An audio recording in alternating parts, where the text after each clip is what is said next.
Hello everyone, সবাই কেমন আছেন? আশা করি সবাই ভালো আছেন।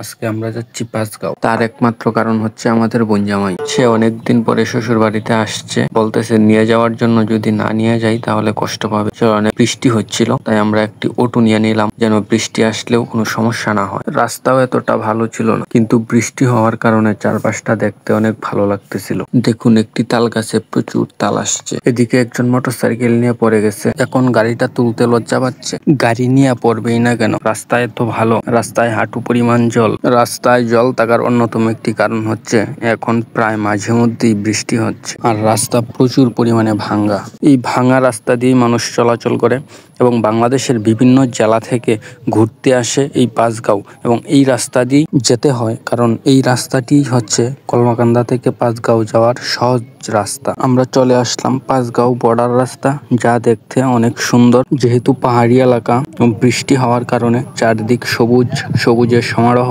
কাছ থেকে পাহাড় দেখার সৌন্দর্যই অন্যরকম। আপনি যদি কখনো দুঃখ কষ্ট নিয়ে বন্ধুদের সাথে পাহাড়ে ঘুরতে আসেন, কিছু সময়ের জন্য দুঃখ কষ্ট ভুলে যাবেন। এই রাস্তা দিয়ে আপনি পাঁচগাঁও থেকে মহিষকলা যেতে পারবেন, আবার পাঁচগাঁও থেকে লেঙ্গুরাও যেতে পারবেন। তবে আমরা যাচ্ছি চন্দ্রডিঙ্গা। পাঁচগাঁও আমরা পিছনে রেখে আসছি, চন্দ্রডিঙ্গা সামনে। আপনারা যে বিল্ডিংটা দেখতে পারতেছেন, ওই বিল্ডিংটা কলমাকান্দা উপজেলা পরিষদ থেকে তৈরি করা হচ্ছে। এটার নাম হচ্ছে চন্দ্রডিঙ্গা রিসোর্ট, ব্যবস্থাপনায় উপজেলা পরিষদ কলমাকান্দা নেত্রকোনা। দূর দূরান্ত থেকে যে পর্যটকরা আসবে তারা এই রিসোর্টে এসে বিশ্রাম নিতে পারবে, এবং এই রিসোর্টের দুই পাশে ওয়াশরুম এবং বাথরুম দুটোরই ব্যবস্থা আছে, যেন প্রয়োজনে তারা পুরুষ মহিলা উভয়ই ব্যবহার করতে পারে। আমরা এই জায়গায় আর বেশি দেরি করব না, আমরা চলে যাব চন্দ্রডিঙ্গার উদ্দেশ্যে। মোটামুটি বাংলাদেশের সব জেলা থেকেই এই জায়গায় মানুষ আসে ঘুরতে, প্রকৃতির সাথে পরিচিত হতে। আপনারা অনেকেই জানেন, পাহাড় আমাদের সবসময় মনে প্রশান্তি দেয়। আমাদের এই পাহাড় শুধু প্রকৃতির সৌন্দর্য নয়, এটি আমাদের বিভিন্ন ভাবে অভিজ্ঞতা দিয়ে থাকে। যারা প্রকৃতি ভালোবাসেন এবং পাহাড়ে ঘুরতে আসেন, তারা জানেন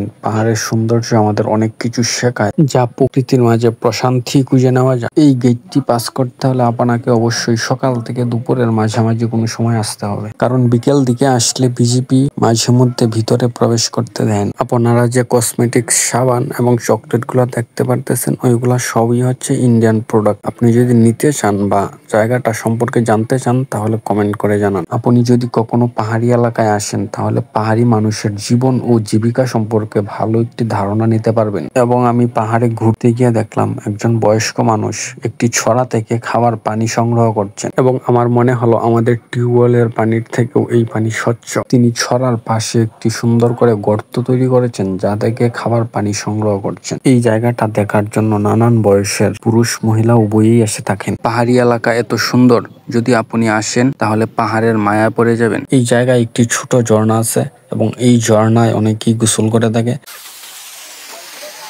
জায়গাটা অনেকই সুন্দর, অনেক নিরিবিলি।